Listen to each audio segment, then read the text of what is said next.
as we get into the waiver wire priorities. Jamie, all right, so if you want to lay out the top 3, who would they be?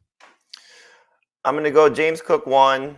I'm going to put Cam Akers 2 a little reluctantly, but I think just based on what he did, plus his matchup on Thursday against the Raiders, he can be a decent plug-and-play option for you this week, and then we'll see what happens moving forward. But, you sort of alluded to this with John Walford starting, that the offense will look a little bit better, and did. So hopefully that's going to be the case. As long as he's healthy, he's dealing with a neck injury. If you need another running back, you can put DJ Dallas 3rd. I think just best overall player, though, would be Greg Dulcich 3rd. But Tyler Huntley, if you need a quarterback, the wide receivers, again, it's very similar to last week. There's really no, I think, well, I guess last week we had a slam dunk guy to add. He didn't necessarily materialize, right. Zay Jones. But in terms of how we sort of viewed it, like there was just a wide open field.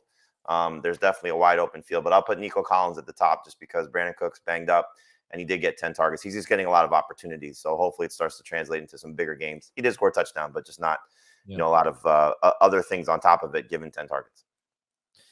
Yeah, and it's obviously a bad matchup for Nico Collins with the Right. Cowboys, but they just lost one of their starting cornerbacks.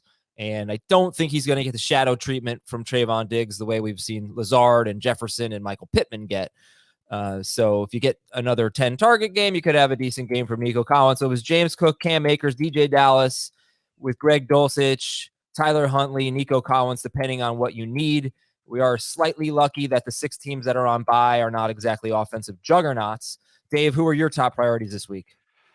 I mostly echo what Jamie said. I think Cook is the best option if you're looking at rest of season appeal and week 14, like low end PPR appeal. There's no guarantee that he's going to do what he did last week, but we've seen him start to play a little bit more and he's been looking good. So Buffalo could pivot to him in their offense, and that would obviously hurt Devin Singletary.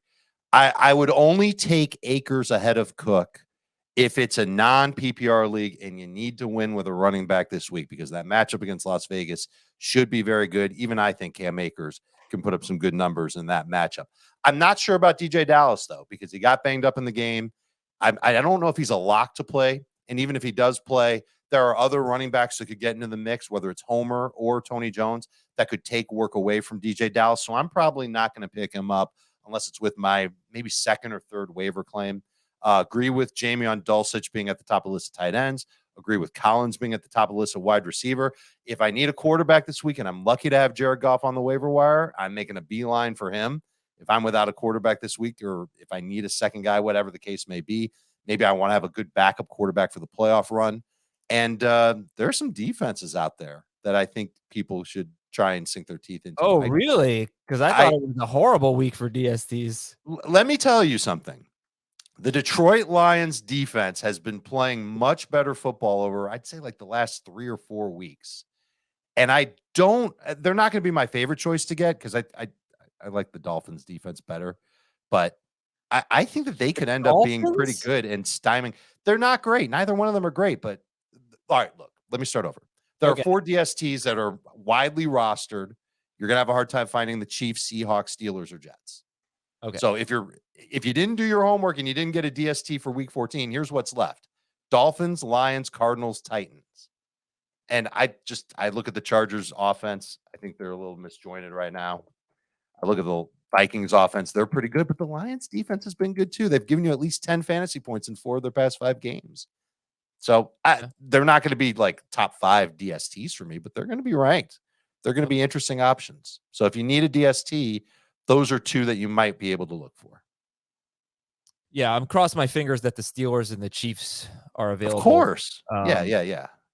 There's a chance that one of those, you said the Steelers, Jets, Chiefs, and what was the other one? Seahawks. Yeah. Seahawks facing the Panthers.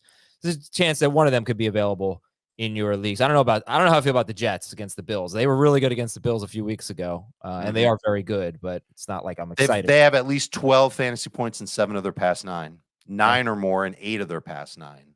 So tough matchup for sure, but they're playing great. Okay.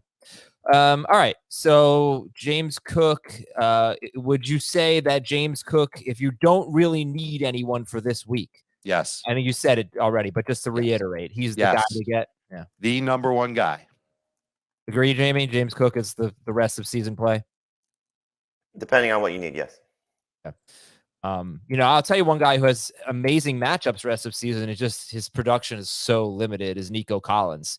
And that starts after this week with Dallas this week. Then it's the Chiefs, the Titans, and the Jaguars in the fantasy playoffs. Those teams ranked 28th, 32nd, and 24th against wide receivers. Even when Brandon Cooks was playing, he was still getting, 10, 7, and 9 targets in his 3 previous games.